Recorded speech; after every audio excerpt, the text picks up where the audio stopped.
Doctor வீடு. நான் கடந்த 30 வருடங்களாக பெங்களூரில் ஒரு மல்டிநேஷனல் ஐடி கம்பெனியில் கை நிறைய சம்பளத்துடன் சந்தோஷமாக வேலை செய்கிறேன். நான், என் மனைவி சரஸ்வதி, மகன் ராகுல், மருமகள் ஜனனி மற்றும் என் பேத்தி லீபா ஆகியோர் டாடா நகரில் 30,000 ரூபாய் வாடகை வீட்டில் இருக்கிறோம். அடுத்த 2 வருடங்களில் வைஸ் பிரசிடெண்ட்டாக ஓய்வு பெறப் போகும் என்னுடைய ஒரே தீராத ஆசை பெங்களூரில் ஒரு நல்ல வீடு சொந்தமாக வாங்கி செட்டிலாகிவிட வேண்டும் என்பதுதான். திருநெல்வேலி எனக்கு சொந்த ஊர். அங்கு சொந்த வீட்டில் வயதான என் அம்மா அப்பா இருக்கிறார்கள். பெங்களூரின் அமைதி, எப்போதும் கொட்டும் காவேரி தண்ணீர், உடம்பை வருடும் மெல்லிய குளிர், சிறந்த கல்வி நிலையங்கள், நேர்மையான கன்னட மக்கள் போன்ற சொகுசில் 30 வருடங்களாக அனுபவித்துவிட்டு என் ஓய்வுக்கு பிறகு அந்த ஊரை பிரிய எங்களுக்கு மனம் வரவில்லை.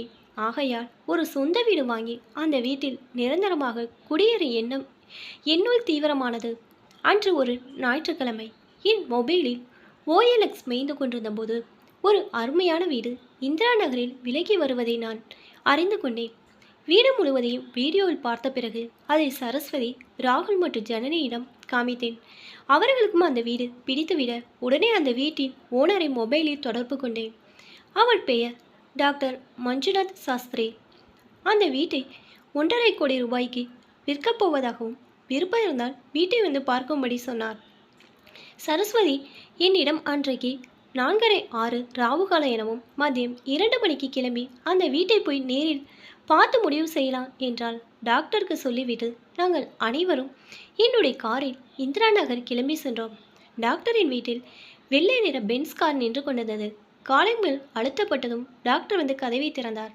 நாங்கள் இருவரும் ஒருவரை ஒருவர் பேர் சொல்லி அறிமுகப்படுத்திக் கொண்டதும் டாக்டர் மஞ்சுநாத் சாஸ்திரி எங்களை அன்புடன் வரவேற்று வீட்டை சுற்றி காமித்தார். எனக்கு கன்னடம் சுத்தமாக தெரியாது என்பதால் ஆங்கிலத்திலே எங்கள் உரையாடல்கள் இருந்தன. 60x40 சைஸில் 2400 சதுர அடியில் வீடு பார்க்க அழகாக இருந்தது. டைனிங் ஹால், 3 பெட்ரூம்கள், அனைத்தும் இட்டாலியன் மார்பில் பளபளத்தன. பூஜா ரூம் மட்டும் இந்தியன் மார்பில் அம்சமாக இருந்தது. ஆனால் பூஜை ரூமில் நம்முடைய ராமர், கிருஷ்ணர், முருகர் போன்ற சாத்வீகமான சாமிகளுக்கு பதிலாக ஏகப்பட்ட உக்கிரமான அம்மன்கள் நாக்கை நீட்டி கொண்டு காணப்பட்டன. அவைகளை பார்த்தா பயமாக இருந்தது. ஒரே ஆர்டர் அங்கிருந்த கஜலட்சுமியின் படம் மட்டுமே. வீட்டை மேலும் சுற்றி பார்த்தபோது ஒரு பெரியாரில் ஏகப்பட்ட மருத்துவ உபகரணங்களும் கண்ணாடி கொண்டில் ஒரு முழு மனித எலும்புக்கூடும் இருந்தன. டாக்டர், நீங்கள் எந்த ஹாஸ்பிட்டலில் எந்த துறையில் ஸ்பெஷலிஸ்ட் என்று கேட்டேன். அவர் புன்னகைப்படி, I am a soul healer, இந்த வீட்டில் தான் சிகிச்சை அளிக்கிறேன் என்றார். ஓ ஐசி, டயபெட்டிஸ் அதிகம் உள்ளவங்க முதல் பாதிப்பு முழங்களுக்கு கீழே தான். அதிலும் அவர்களுக்கு பெரும்பாலும் கால் பாதங்கள் மரத்துவிடும். அதற்காகவே பிரத்யேகமாக காஸ்ட்லி செருப்புகள், ஷூக்கள் தயாரிக்கப்படுகின்றன. பாதங்களுக்கு கீழே அமையும் சோல்கள் கவனத்துடன் மெத்தென்று மருத்துவ ரீதியாக தயாரிக்கப்படும். அதிலிருந்து டாக்டர் ஆலோசனை வழங்கும் நிபுணர் என்று நான் புரிந்து கொண்டு என் அப்பாவுக்கும் எக்கச்சக்க சுகர் என்பதால் I will bring my father also to you for a treatment என்றேன். Oh sure, please bring him. வீட்டை முழுவதுமாக சுற்றி பார்த்ததும் அனைவரும் ஹாலில் அமர்ந்து கொண்டு சற்று நேரம் பேசி கொண்டிருந்தோம். நீங்கள் ஏன் இந்த வீட்டை விற்கிறீங்க டாக்டர்? ஏன் டாக்டர் தொழிலுக்காக ஜெயநகரில் இதைவிட பெரிதாக ஒரு வீட்டை கட்டி கொண்டிருக்கேன். உங்களுக்கு இந்த வீடு பிடித்திருக்கிறதா? ஆமாம், எங்கள் அனைவருக்குமே ரொம்ப பிடித்திருக்கிறது. ஆனால் வீட்டின் விலைதான் மிகவும் அதிகம் டாக்டர். தயவுசெய்து நீங்கள் இந்த லொக்கேஷன், மார்க்கெட் நிலவரம், வீட்டின் அமைப்பு, அதன் தரம் ஆகியவற்றை சிந்தித்து பாருங்கள். சுற்றிலும் தோட்டத்துடன் இந்த மாதிரி இன்னொரு வீடு உங்களுக்கு கண்டிப்பாக அமையாது மிஸ்டர் கண்ணன். நீங்கள் யோசித்து அடுத்த 2 நாட்களில் முடிவெடுத்து எனக்கு சொல்லுங்கள். நாங்கள் அனைவரும் விடை பெற்றோம். வீட்டுக்கு வந்ததும் சரஸ்வதி என்னிடம், வீடு ரொம்ப நல்லா இருக்குங்க, கண்டிப்பாக வாங்கலாம், 1,20,00,000க்கு கேட்டு பாருங்க என்றார். ராகுலும் ஜனனியும் அதையே ஒத்துப்பாடினார்கள். அடுத்த ஒரு வாரம் டாக்டர் மஞ்சுநாத் சாஸ்திரியிடம் ஃபோனில் பேசி பேசி அவர் கடைசியாக 1,30,00,000க்கு இறங்கி வந்தார். இந்திரா நகர் போஸ் ஏரியா. வீட்டை விட்டுவிட எனக்கு மனமில்லை. என்னிடம் இருக்கும் பலவிதமான சேமிப்புகளில் 90 லட்சம் ரெடியாக இருந்தது. மீதி 40 லட்சம் தான். வீடு வாங்க 50 லட்சம் என் கம்பெனியின் லோன் எலிஜிபிலிட்டி எனக்கு உண்டு. அதையும் வாங்கிவிடலாம் என்று முடிவு செய்தோம். இது தவிர ரெஜிஸ்ட்ரேஷன் செலவு வேறு. வீட்டில் நாங்கள் அனைவரும் கூடி பேசி உடனே சரி என்று டாக்டரிடம் சொல்லிவிட்டோம். சரஸ்வதி எங்களிடம், அந்த வீடு நம்ம பேருக்கு ரெஜிஸ்டர் ஆகும் வரை யாரிடம் இதை பற்றி மூச்சு விட வேணாம், கண்ணு போட்டுவார்கள் என்றார். அவள் எப்போதுமே அப்படிதான். எதை பற்றி யாரிடமே வாயை திறக்க மாட்டாள். சரியான அழுத்தக்காரி. அடுத்ததாக நான் லீகல் ஒப்பீனியன் கேட்பதற்காக டாக்டரிடம் வீடு சம்பந்தப்பட்ட அனைத்து டாக்குமெண்ட்களையும் வாங்கி எனக்கு தெரிந்த ஒரு லாயரிடம் கொடுத்தேன்.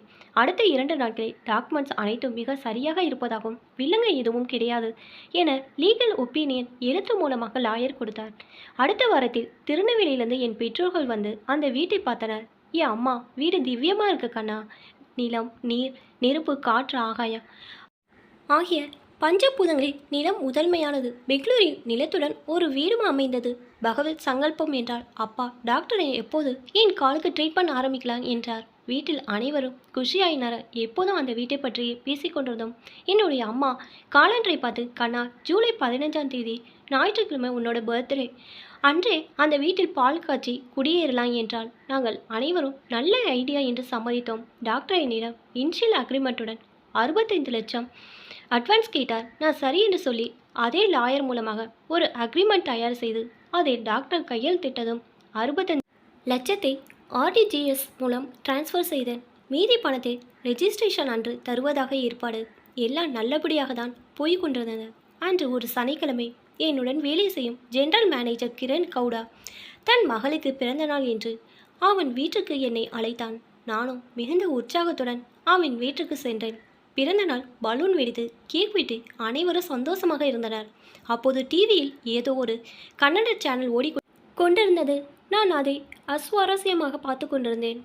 அப்போது அதற்கு அடுத்த நிகழ்ச்சியில் ஒருவர் நேர்த்தியான உடையில் வந்து தொடர்ந்து ஏதோ பேசினார். அவரை நான் எங்கோ பார்த்திருக்கேன். சட்டென நினைவுக்கு வந்தது. அவர் எனக்கு வீட்டை விற்கும் டாக்டர் மஞ்சுநாத் சாஸ்திரி. இவர் என்ன புகழ் வாய்ந்த டாக்டரா கிரண்? ஆமாம் கண்ணன் சார். இவர் வராத கன்னட சேனல்களே கிடையாது. இவர் பேர் டாக்டர் மஞ்சுநாத் சாஸ்திரி. இவர் பேய்களை ஓட்டுவதில் நிபுணர். நம் போன ஜென்மத்து கதைகளையும் சொல்வார். அமானுஷ்யமான மனிதர். இதை கேட்டு நான் அதிர்ச்சி அடைந்தேன். ஆனால் அதை வெளியே காட்டிக்கொள்ளாமல் டாக்டரின் நிகழ்ச்சியை தொடர்ந்து பார்த்தேன். டாக்டரை சுற்றி நிறைய மண்டை ஓடுகள் இருந்தன. சிகிச்சைக்காக வந்த பலர் அவர் முன்னிலையில் இரத்த வாந்தி எடுத்தனர். எனக்கு நிதர்சனமாக புரிந்தது. பேய் ஓட்டுவோரிடமிருந்து வீட்டை வாங்குகிறேன். அதற்காக 65 லட்சம் ரூபாய் என் சேமிப்பிலிருந்து அட்வான்ஸாக கொடுத்திருக்கிறேன். எனக்கு உடம்பு வியர்த்தது. என்ன கண்ணன் சார், உடம்பு சரியில்லையா? ஆமாம் கிரண். நான் உடனே வீட்டுக்கு கிளம்பி மாத்திரையை சாப்பிட்டால் சரியாகிவிடும். அன்று இரவு எனக்கு தூக்கம் வரவில்லை. இந்த டீலிங்கை விட்டு சாமர்த்தியமாக வெளியே வர வேண்டும். வீட்டில் இதை பற்றி சொன்னால் அனைவரும் பயந்து விடுவார்கள். திங்கட்கிழமை ஆஃபீஸ் இல்லாமல் டாக்டர் வீட்டுக்கு விரைந்தேன். Doctor, I am sorry. என்னை திடீரென யூஎஸ்க்கு 2 வருடங்கள் டிரான்ஸ்ஃபர் செய்து விட்டார்கள். வீடு வாங்கும் உத்தேசம் இப்போது எனக்கு இல்லை. தயவுசெய்து என்னுடைய முன்பணத்தை எனக்கே திருப்பி அனுப்பிவிடுங்கள். தொந்தரவுக்கு மன்னிக்கவும். ஹவுகம் மிஸ்டர் கர்ணன், நீங்கள் கொடுத்த 65 லட்சத்தை அப்படியே என்னுடைய ஆர்கிடெக்டுக்கு கொடுத்து விட்டேன். அவனுக்கு உடனே பணம் கொடுக்கத்தான் உங்களிடம் என் வீட்டை குறைந்த விலைக்கு விற்றேன். இன்ஃபேக்ட் மீதி பணத்திற்காக நான் வெயிட் பண்ணி கொண்டிருக்கிறேன்.